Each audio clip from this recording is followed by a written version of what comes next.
Hello दोस्तों, छिन्नमस्ता को 10 महाविद्याओं में से एक माना जाता है। तंत्र साधना में इनकी पूजा बहुत प्रभावशाली मानी जाती है। इनकी पूजा करने से साधक को शत्रुओं से सुरक्षा मिलती है।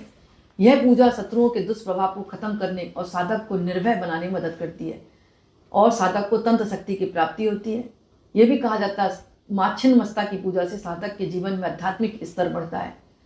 वहीं अगर आप शत्रुओं पर विजय प्राप्त करना चाहते हैं तो आपको क्या करना है, छिन्नमस्ता जयंती पर यानी कि 11 मई 2025 रविवार के दिन एक लाल कपड़े में एक चुटकी सिंदूर रखें, एक लौंग का जोड़ा और एक काली मिर्च लपेटें। या फिर आप मंगलवार को भी काम कर सकते हैं। मतलब ध्यान रखें, जो उपाय बता रही हूँ मैं, उपाय आप मंगलवार को या फिर छिन्नमस्ता जयंती 11 मई को आप कर सकते हैं। क्या करना है, एक लाल कपड़ा लें, उसमें एक चुटकी सिंदूर, एक लौंग, एक काली मिर्च लपेटें और माँ देवी छिन्नमस्ता के सामने रख दें। मतलब माँ दुर्गा के सामने रख दें, देवी छिन्नमस्ता का नाम लेके, और प्रार्थना करें कि आपके शत्रुओं को वो परास्त करें।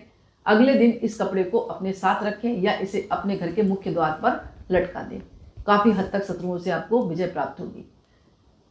एक चीज़ और आती है, एक नीले कपड़े में अगर आपको भय और चिंता बहुत ज़्यादा रहती है, मतलब टेंशन में रहते हैं आप, भय और चिंता बनी रहती है, तो नीले कपड़े में एक चुटकी नमक रखें, एक नींबू का टुकड़ा और एक लौंग लपेटें। फिर सुने आप, नीले कपड़े में एक चुटकी नमक, एक नींबू का टुकड़ा, एक लौंग लपेटें।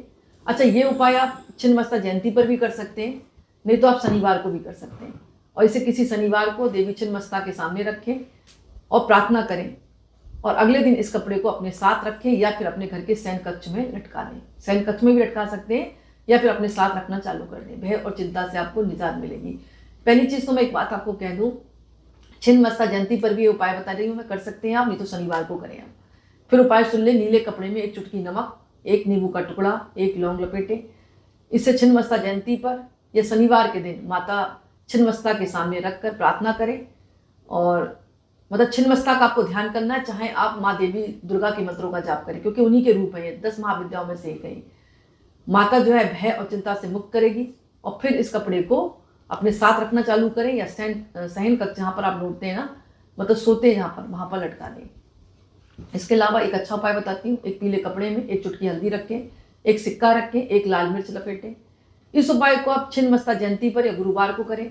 देवी छिन्नमस्ता के सामने रख दें, उनसे प्रार्थना करें, धन प्राप्ति के लिए, मदद के लिए प्रार्थना करें माँ से, और इस कपड़े को अपने साथ रखें या फिर अपने घर के धन के स्थान पर रख दें। सिंपल उपाय है, एक पीले कपड़े में एक चुटकी हल्दी, एक सिक्का, एक लाल मिर्च। माँ छिन्नमस्ता के सामने रखें, गुरुवार को रख सकते हैं या फिर छिन्नमस्ता जयंती पर रख सकते हैं। माँ से प्रार्थना करें, माँ के बीच मंत्रों का जाप करें, फिर इस कपड़े को अपने साथ रखें या घर के तिजोरी में धन के स्थान पर रख दें। कहा जाता है कि मतलब धन प्राप्ति के लिए अगर आप ये उपाय करेंगे